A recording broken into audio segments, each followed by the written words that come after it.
दोस्तों आज मैं आपको बताने वाला हूं कि ज़मीन सर्वे में आप प्रपत्र 2 को किस तरह भरेंगे। तो ये प्रपत्र 2 है, भरा हुआ है। आपको ये प्रपत्र जो है वो खाली मिल जाएगा, आप दुकान से इसे ले सकते हैं। और अब हम लोग देखेंगे कि इस प्रपत्र 2 को हम लोग किस प्रकार भरेंगे, इसमें क्या-क्या कॉलम दिया गया है और किन-किन कॉलम में हमें क्या-क्या भरना है। तो आप यहाँ देख सकते हैं, यहाँ दिया गया है प्रपत्र 2। देखें नियम 6 उपनियम 1, रैयत द्वारा स्वामित्व धारित भूमि की स्वघोषणा हेतु प्रपत्र। यानी रैयत जो है वो अपने ज़मीन का पूरा ब्यौरा इसमें देने वाले हैं। आपको भी इसे भर करके अपने ज़मीन का पूरा ब्यौरा देना होगा।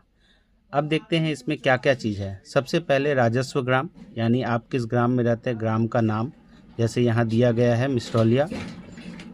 उसके बाद थाना नंबर 595।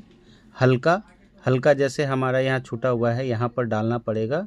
हल्का हमारा अदलपुर पड़ता है, तो अदलपुर हम लोग यहाँ पर भरेंगे। उसके बाद पुलिस थाना जंदाहा पड़ता है, तो हम लोग उसके अनुसार थाना हमारा जो है, आपका जो थाना पड़ेगा वो उसको आपको यहाँ भरना है। अंचल क्या पड़ता है, अंचल यहाँ भरेंगे। जैसे हमारा अंचल भी जंदाहा ही पड़ता है, तो हम यहाँ जंदाहा भरे हैं। तो ये उसके बाद ज़िला पड़ता है, ज़िला हमारा वैशाली है। तो इस तरह से आपको सबसे पहले ऊपर दिए गए सारे डिटेल को फिलअप करना है, वो भी आपके अपने अनुसार। जैसे आपका गांव का नाम, आपका गांव का थाना नंबर, हल्का कौन सा पड़ता है, पुलिस थाना क्या है, अंचल कौन सा पड़ता है और ज़िला आपका क्या है। तो आप अपने अनुसार इसको फिलअप कर लें। इसके बाद हम लोग देखेंगे कि रैयत का नाम। पहला कॉलम में क्या दिया है, रैयत का नाम, सहिस्सेदारी का नाम एवं अंश अगर कोई हो सहित, एवं पिता का नाम।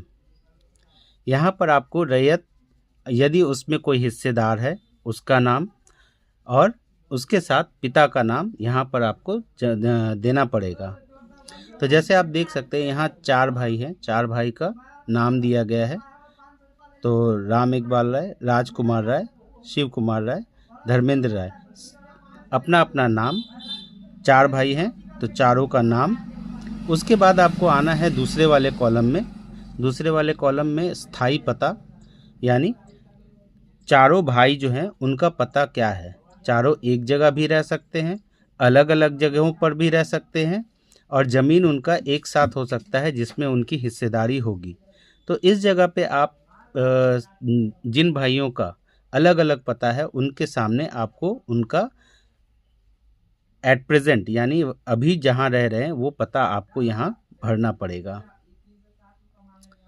उसके बाद आपको खाता संख्या, ज़मीन का जब डिटेल निकालेंगे तो उसमें आपको खाता संख्या मिल जाएगा।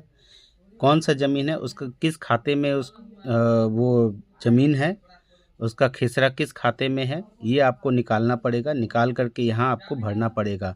तो आप देख सकते हैं यहाँ खाता नंबर 6 है, जिसको हम यहाँ भर चुके हैं। और खाता संख्या के बाद आता है खेसरा नंबर। एक खाते के अंदर बहुत सारा खेसरा हो सकता है, तो उस खेसरे को आपका जो खुद का खेसरा है, जो आप अर्जित किए, या आपके पिताजी या दादाजी जो भी अर्जित किए हुए संपत्ति हैं, उसका खेसरा यहाँ भर देना है। यहाँ पर जो खेसरा भरा जाएगा वो केवल 1 ग्राम का ही खेसरा होगा, जिसका आप फॉर्म जो है वो फिलअप कर रहे हैं या जो प्रपत्र है उसको भर रहे हैं। उसके बाद यहाँ पर देखिए 3 खेसरा दिया गया, 1098, 1063 और 1087। एक ही ग्राम में ये खेसरा जो है वो मौजूद है और एक ही खाता संख्या के अंदर मौजूद है। खेसरा भरने के बाद आपको उसके बगल में रकवा का कॉलम दिया गया है, कॉलम नंबर 5। इसमें आपको जैसे जैसे आप खेसरा भरे हैं उस खेसरा के अनुसार आपको वहाँ पर रकवा भरना है। रकवा जैसे 1098 का 10 डेसिमल, 1083 60 डेसिमल, और उसको लास्ट में कुल खेसरा जोड़ करके आपको बैठा देना है। उसके बाद छठा कॉलम है चौहद्दी का। चौहद्दी मतलब हो गया कि आपके ज़मीन के चारों तरफ किनका किनका ज़मीन है, उन आपके चारों तरफ के जो भी ज़मीन लिए हैं उनका नाम यहाँ देना पड़ेगा, जिससे कभी भी अगर आपको ज़मीन खोजना हुआ तो आप चौहद्दी के ज़रिए अपने प्लॉट का पता लगा सकते हैं। चौहद्दी मतलब हुआ पूरब, पश्चिम, उत्तर, दक्षिण, ये चार तरफ आपके ज़मीन के चारों तरफ किनका किनका ज़मीन है आपको यहाँ डिटेल देना है। जैसे यहाँ देख सकते हैं कि उ द पू प यानी उत्तर दक्षिण पूरब पश्चिम, चारों तरफ आपके ज़मीन के चारों तरफ किनका किनका ज़मीन है वो आपको यहाँ पर भरना पड़ेगा। उसके बाद आपको ज़मीन का डिटेल देना होगा, लैंड का डिटेल देना होगा कि ज़मीन किस किस्म का है, चाहे वो धनहर हो सकता है, धनहर 1 नंबर, धनहर 2 नंबर, भीट हो सकता है, मकान में हो सकता है। इस तरह से आपके ज़मीन का जो ब्यौरा है वो आप यहाँ पर डालेंगे। जैसे कि यहाँ पर दिया गया है धनहर 1 नंबर, मकान में सहन यानी और भीट 1 नंबर, यानी यहाँ जो खेसरा दिया गया है इसमें एक खेसरा धनहर है, एक में मकान है और एक भीट 1 नंबर ज़मीन है। तो आपकी ज़मीन का ब्यौरा जो है वो आपको खतियान में मिल जाएगा कि आपका ज़मीन जो है वो क्या है, किस तरह से उसको भरना है।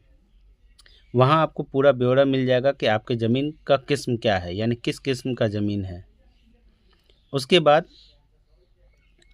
शेष को छोड़कर लगान, यानी आपका लगान कितना बचा हुआ है वो आपको यहाँ भरना है।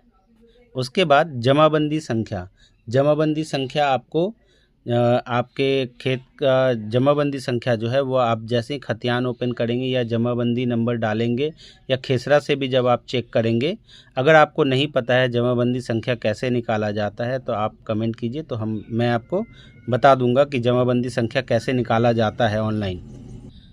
तो जमाबंदी संख्या आप यहाँ पर भर दें।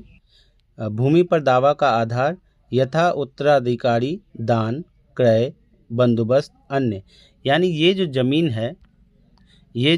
ज़मीन है वो आपके पास किस रूप में आ रहा है। तो यहाँ पर दिया हुआ है उत्तराधिकारी, यानी आप उस जिनका ये ज़मीन है उनका आप उत्तराधिकारी हैं, यानी लीगल हेयर्स हैं।